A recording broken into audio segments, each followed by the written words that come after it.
You know, Tom, when I was coming up here today using the directions, I almost thought I got lost because this looks like a very unlikely place to be growing a whole bunch of different kinds of fruits and vegetables. He's a very unlikely farmer, Dave. I think you're going to find that he's a very unusual farmer, although you've known some weird ones in your day. Welcome Nice to meet you. Cannard Farm. Thank you very much. Thanks a lot, Bob. This is really a big domestic garden. That's what this place is about. Yeah. I grow food for a few restaurants and for my direct receiver retail customers. Dave is a viticulturist and winemaker, and so he is a farmer himself. And as a farmer, Dave, what would you say about the way Bob's doing things here? It's a little different, isn't it? It is different because when I think of growing vegetables, even high-end culinary vegetables, I don't think of stony, hard-to-farm soils up here on the side of a mountain. And yet that's where Bob's chosen to do that. So Bob, how did you pick this place and what was it like when you got here? In our gardens here, it's always 50-50. 50% for nature, 50% for humanity. I picked this piece of ground because we're right next to the creek and it floods a little bit in the winter, which is very good. It's a place that, because it gets washed some in the winter time close to the creek, ready for high floods, that the soil needs protection. The soil cannot be cultivated at all. It needs to be in a solid, steady state of having a vegetative rooted mat so that the soil doesn't wash away.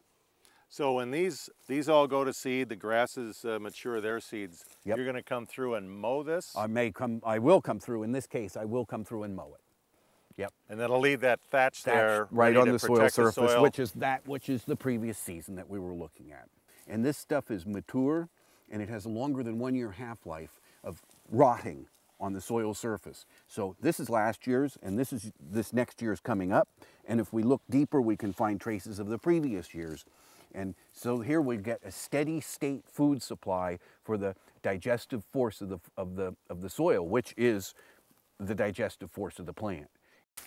Leeks are now ready to be harvested. And see, they have a highly branched, diverse root system. The land is filled and covered. I don't see a lot of bug chewing on the leaves either. No bugs chewing on the leaves. I mean, they're just and like... there's no dirt inside the leaves. When you grow leeks in bare cultivated soil, you'll see lots of dirt. You've always up got to in get here. that stuff out when you cut them up. Yeah, you have to split the leek. And Why, just last night I was washing leeks doing to that. get that crap out of it. This looks to me more alive than I've ever seen another leek look. That's a very happy leek. Most people have probably heard of the restaurant Chez Panisse in Berkeley, California. Gourmet magazine voted it the best restaurant in the United States. Bob supplies them with many of their vegetables. In turn, their kitchen compost comes here and helps grow these leeks. Again, it's a part of this cycle of sustainability of people cooperating together, and the key always is the farmer. well, the key really is the soil of the farm. Okay. And if we look right over here, we'll see the quality of the soils. This was a degraded piece of ground that is loaded with these igneous or volcanic rocks. And if we look at the outside of this rock, we'll see that it's been digested. Its outside of the rock is very soft. So the weathering of the rocks here in this site is actually an advantage in terms of the nutrition of the plants. Absolutely. And it's even though it's harder to work, Yep. the rototilling is a lot more challenging because of all these Oh, rocks. it's very challenging.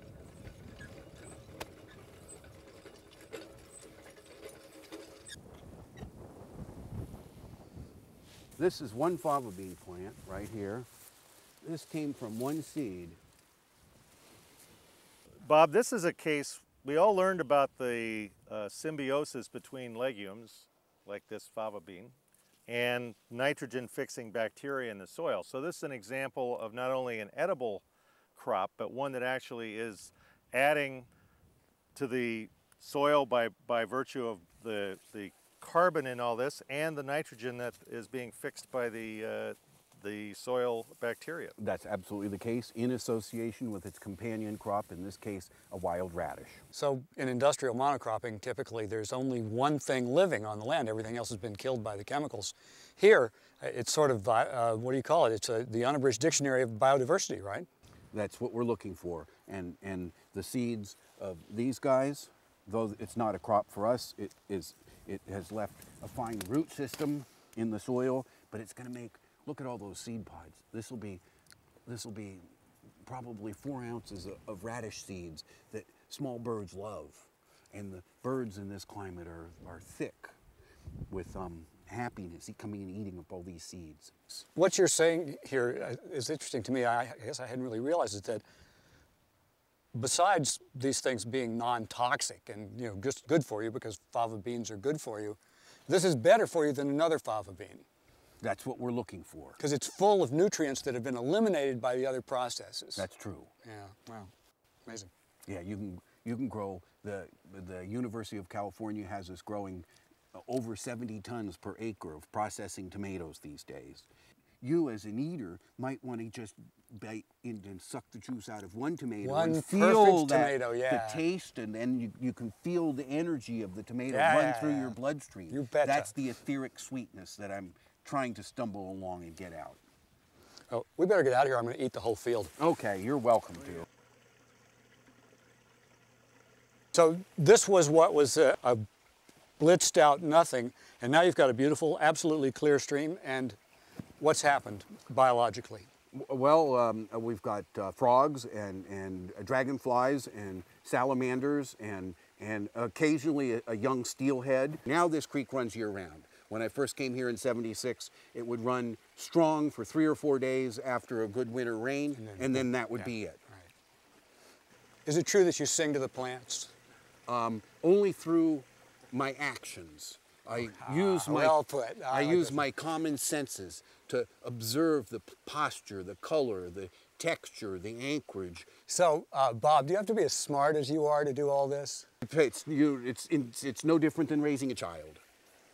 It takes no more time. That's not so simple.